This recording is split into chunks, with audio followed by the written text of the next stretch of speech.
Hi, this is an introductory video for IME 101, Introduction to Industrial and Manufacturing Engineering, and I'm doing this in the fall of 2020. My name is Liz Thompson, and I'm going to be your instructor for this quarter, so let's go ahead and look at what I'm going to cover in this video. So first of all, I'm going to welcome you, which I already did. I'm going to tell you a little bit about myself.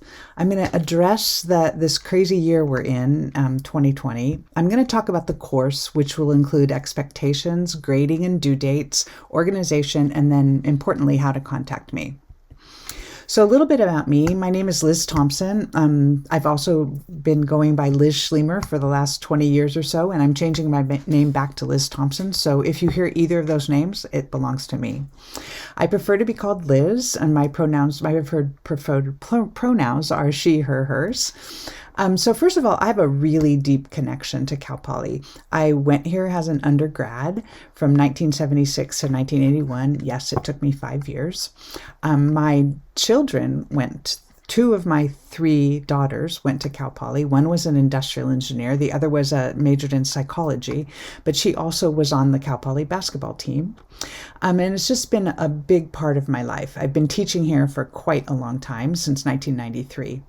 So I have very deep connections to Cal Poly, and I actually care quite a bit about it, and I want it to be the best university it can be.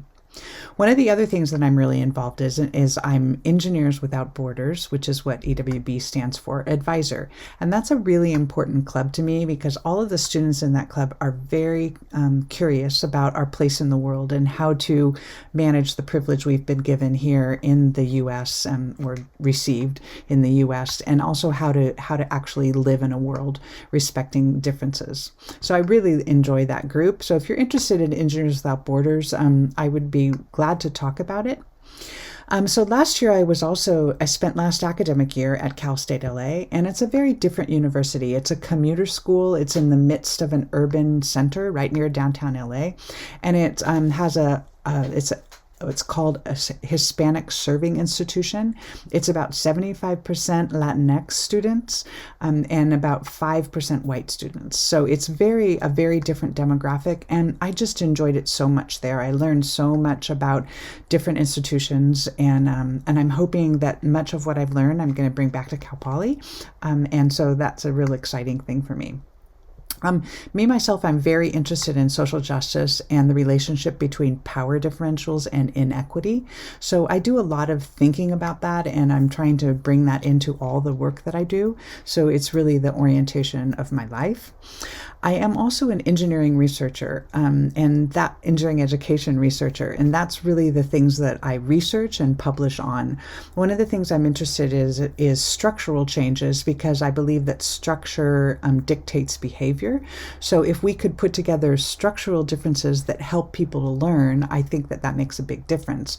And particularly I'm looking at the structure of grading, and you'll see that in this class. It's a kind of a different way of grading. I'm also interested in integrated learning, so not just teaching us how to be great mathematicians and scientists and calculators, but how is it that we do engineering in the context in which we live? And so that integration is super important to me. I also am interested in change management. I'm teaching a class in change management in the spring, and we're going to talk about how people change, how institutions change, and how to manage change. So those are sort of my research area, my interest areas. I worked in industry for 10 years. So after I graduated in 1981, I worked for an oil company, and I did many things related to management and strategic planning and decision making. It was a very exciting time. But I came back to Cal Poly in 1993, and I've been there ever since. Like I said, I was an undergrad at Cal Poly. I was in WOW, and I was actually a WOW leader. I was in clubs. I was president of a club. So I was very active at Cal Poly when I was there. I got my master's in industrial and systems engineering and an MBA from USC while I was working full-time for Unocal, that oil company. And that oil company is now part of Chevron, so it's still in existence. It's just part of another company. I received my PhD in education from UCSB, so that's why I'm very interested in educational research. And I've been an instructor for 27 years at Cal Poly. I want to really address this year because it's such a crazy different year. And I want to acknowledge that there's a lot of things going on for many of us this year. There's a picture of a dumpster fire because I feel like 2020 is a dumpster fire. So first of all, we had COVID coming and caused a pandemic where so many people are dying. Right now, it's near 190,000 people in the U.S. have died. It's just so awful. It's impacting people in a very inequitable way. And then again, for us personally, we had to shift to online instructions, which is also a big deal for us. It's a big change in the way that we interact with students, and it's a big change for you in the way that you learn. So I can't imagine what it was like going through the end of your senior year at home, and that had to be a big deal for those of you who are freshmen.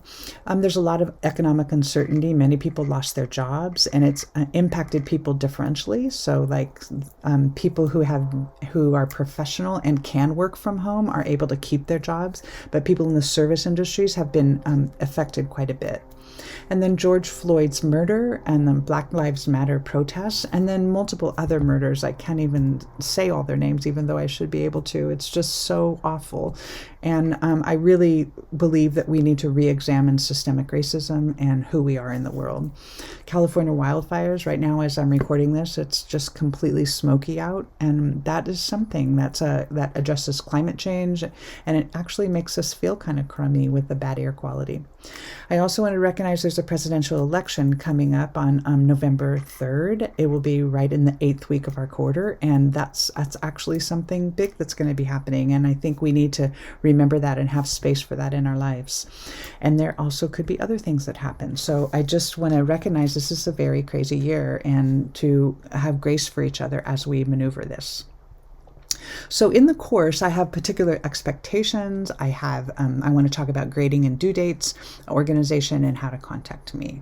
So expectations wise, it's really important for me to recognize that you and I are kind of in this together, in this class together. It's not just me telling you what to do. It's actually us interacting in this course. So it's super important for me to recognize that I bring to the table as an instructor you can have expectations of me. So I'm going to go ahead and read this, and then I'm going to ask you to do an assignment related to this. So as an instructor, I will recognize this unusual time we are living through by accommodating your needs to the best of my ability. I will attend to current events when appropriate or requested. I will be available to answer questions in whichever way works best for you. This includes questions outside the course content. I will attempt to see you who you are rather than through stereotypes. I will welcome different ways of understanding, knowing, and being. I will attempt to understand your point of view. I will attempt to be fair, including a fair consideration of ideas. I will prepare the course content so that I don't waste your time. I will use the most scientific understanding of how people best learn, especially in an online class. I will trust that you know yourself and your needs, interests, and values better than I do. So I just want you to consider that and think of, are there things that I can count on you for? As a student, you can count on me. And I'd like you to fill in this discussion board and just know that everybody will see your responses. So I'm asking you to let the class know how you will be in this particular class. So the next thing I'm going to talk about is grading and due dates. So I use a different type of grading. It's called mastery grading. And in this course, there'll be 2 possible grades that you can get. And you can actually decide right now which of these 2 grades you want. This is just a 1-unit class, so it's not a big deal. And it is a bit of work because we're trying to orient you to this new higher ed thing. But if you want to get a C, you can attend 80% or 8 out of 10 of the class meetings, including discussions, and complete 80% of the assignments and activities. That'll get you a C in the class. So all of the things you're doing are going to be pass-fail, and all you have to do is 80% of them. So in order to get an A, though, you need to do 80% of them. And then you also need to write a reflection paper that's described in the assignment. And I'm going to go ahead and that assignment is going to be linked on Canvas, so you can look what that is. So it's sort of like a research paper. And if you do that paper, then you can get an A on top of doing the 80% attendance. And because this grade is based on your participation, you can actually know right now what you want. So I'm asking you to go on Canvas and indicate what grade you want in this class. And I also want to let you know that assignments, they should be completed by Sunday at 11 p.m. after your lab meeting. And I want to particularly tell you that late assignments will be accepted. Now, most of the times faculty say they will not be accepted, but I am saying they will be accepted, and TAs will give you feedback if the assignments aren't complete. If you don't pass the assignments, the TAs will let you know, and then you can resubmit it until it's complete. So the organization of the class you will be able to see on Canvas, and maybe you've already maneuvered it a little bit, but every week we're meeting from 3 to 6. There's 3 sections of the class: Tuesday, Wednesday, Thursday, and you can see there's going to be sort of 3 types of meetings. One is asynchronous, where you're going to watch videos or do some reading and complete an assignment, and that will take about 20 minutes of your time.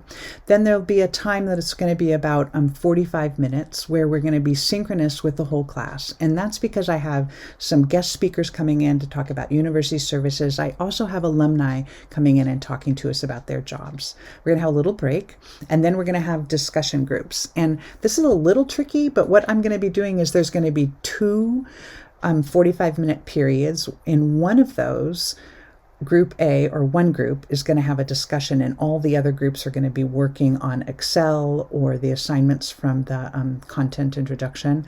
And then we're going to switch, and Group B is going to be having a small discussion with me, and then all the other groups are going to be working on the assignments. Now, it's every other week. It'll be Group A and B will be in the small discussions, and then the following week it'll be Group C and D will be in the discussions. Now, I hope that makes sense. I hope as we move along it'll become clearer, but this is a little bit of graphic about what it might look like to you. And it's important to know how to contact me. So my email is there. You can message me through Canvas. I have office hours Monday, Wednesday, Friday, 10 to 11, and Tuesdays, Thursday, 12 to 1. Those are by Zoom.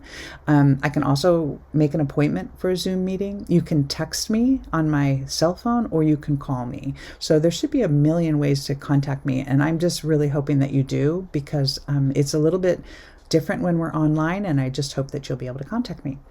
So I hope that I hope that gives you a little bit about the course and our expectations together, and I look forward to actually being in small group discussions with you. I think it'll be really nice to be with maybe about 8 or 10 of you to have conversations about topics.